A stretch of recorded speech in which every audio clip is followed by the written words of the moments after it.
15 अगस्त के बाद बिहार की राजनीति में बहुत बड़ा परिवर्तन होने वाला है। मैं यूं ही नहीं कह रहा हूं।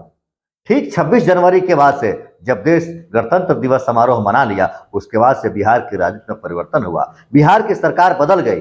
ठीक उसी तरह जब देश स्वतंत्रता दिवस का महान उत्सव मना लेगा, उसके बाद बिहार सरकार में और बिहार की राजनीति में एक बहुत बड़ा परिवर्तन आने वाला है।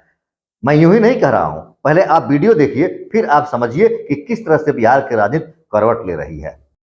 पूछना चाहता हूं, आपको आपके माध्यम से माननीय मंत्री जी से पूछना चाहता हूं कि महोदय, मुख्यमंत्री फसल योजना के तहत वर्ष 22-23 में गेहूं का फसल बीमा का मुआवजा 3 वर्ष बाद भी नहीं मिल पाया।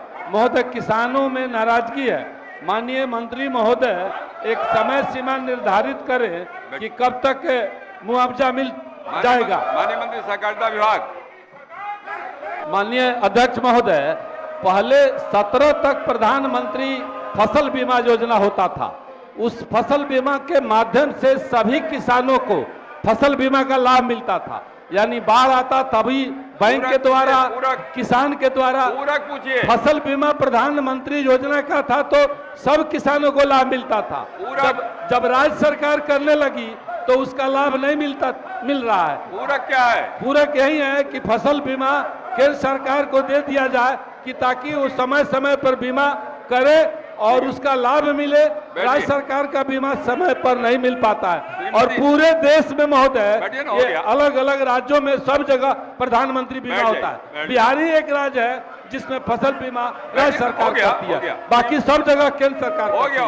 श्रीमती भागीरथी देवी, भागीरथी देवी, भागीरथी देवी। माननीय अध्यक्ष जी, रामनगर प्रखंड में, गमनाहा प्रखंड व रामनगर क्षेत्र में हुजूर वहाँ पर थारू बस्ती बा, तो मानता नहीं कि और थारू लोग के गैस मिल चुकल बा। आ जे गरीब बा ओकरा लगे गैस नहीं के हुजूर झूरी झाड़ी भीने के लिए जंगल में जाता लोग। क्वेश्चनमा तक कैला है कुछ और, बोला है गैस के बारे में। क्वेश्चनमा कैला है सड़क के बारे में। ओकनी गैस और गरीब के नहीं खे और लोग के बा, तो गरीबे आदमी जाता जंगल में। क्वेश्चनमा कैला है कि सड़क बनावेला, अब बात कर रहा गैस के, तो क्वेश्चनमा जो रखो वही ना करवा। सड़क बनावे के बताइए माननीय मंत्री। पूछती हूँ हुजूर, पूछती हूँ। योजना विकास विभाग को ट्रांसफर हुआ है। माननीय मंत्री, योजना विकास विभाग, योजना विभाग हुजूर आज आपका जवाब पहुंच जाएगा, बैठ जाइए। हुजूर तो कह दे जाओ तनी हुआ के तनी। हाँ कह दे, काड़ा टाइप के बानी कमवा करा दे। हाँ योजना, माननीय मंत्री योजना विकास विभाग कृपया इनके प्रश्न पर ध्यान देंगे। आपने इस वीडियो में देखा, उमाकांत सिंह भारतीय जनता पार्टी के चनपटिया से विधायक है। उन्होंने सीधे सीधे बिहार के मुख्यमंत्री और बिहार सरकार पर आरोप लगाया।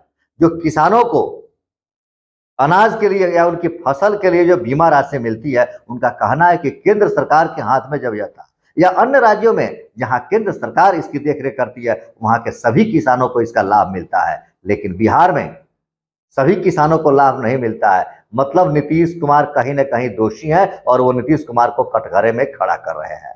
वहीं आपने दूसरी तरफ देखा महिला विधायक भागीरथी देवी, जो रामनगर की विधायिका है, और वो उस क्षेत्र की विधायिका है जिस क्षेत्र पर नीतीश कुमार की बहुत अधिक पकड़ कही जाती है, थरवट इलाके की। और उन्होंने सीधा सीधा बताया कि किस तरह से थरवट इलाके के लोग गरीब हैं, अभी भी वो गरीबी रेखा से ऊपर नहीं उठ सके हैं। उनको खाना बनाने के लिए गैस चूल्हा भी नसीब नहीं है, उन्हें जंगलों में जाकर के झूरी झाड़ी पीनकर खाना बनाना पड़ता है, और जिस पर भी रोक लगा दी गई है। क्या ये दोनों विधायक नीतीश कुमार पर हमला नहीं बोल रहे हैं? क्या इससे ऐसा नहीं लग रहा है कि बिहार सरकार में सब कुछ ठीक ठाक नहीं है? भारतीय जनता पार्टी के विधायक हमलावर हो रहे हैं नीतीश कुमार पर। क्या यह सरकार बदलने की तरफ इशारा तो नहीं कर रही है? हालांकि भारतीय जनता पार्टी की तरफ से कहा जा चुका है कि अगला बिहार विधानसभा चुनाव 2025 की चुनाव भारतीय जनता पार्टी अपने नेतृत्व पर चुनाव लड़ेगी, उसमें नीतीश कुमार का मुखौटा नहीं रहेगा। भारतीय जनता पार्टी अपने नाम पर चुनाव लड़ेगी। तो क्या चुनाव से पहले नीतीश कुमार को सल्टाने की तैयारी तो नहीं हो रही है? हालांकि ऐसा कहा जाता है कि नीतीश कुमार कभी किसी को छोड़े नहीं है, जिन्होंने उनके ऊपर आंखें दिखाई और जिन्होंने उनके बारे में कुछ कहा उसको आराम से वो सल्टा देते हैं। चाहे वो आरसीपी सिंह हो, ललन सिंह हो, सम्राट चौधरी हो, नीतीश कुमार ने किसी को छोड़ा नहीं है। बिहार की राजनीति का सबसे बड़ा चाणक्य कहे तो नीतीश कुमार ही हैं। उनको पता है कि कब किसके साथ और कहां रहना है, खूब अच्छी तरह से जानते हैं वो। अब देखिए आगे क्या होता है। क्या भारतीय जनता पार्टी अभी भी उनको लेके चलती है या नीतीश कुमार को दरकिनार करके आगे की सरकार चलाती है? अगला चुनाव किसके साथ लड़ रही है, आप अपना विचार कमेंट करके जरूर बताएंगे। देखते रहिए चंपारण मिरर। धन्यवाद।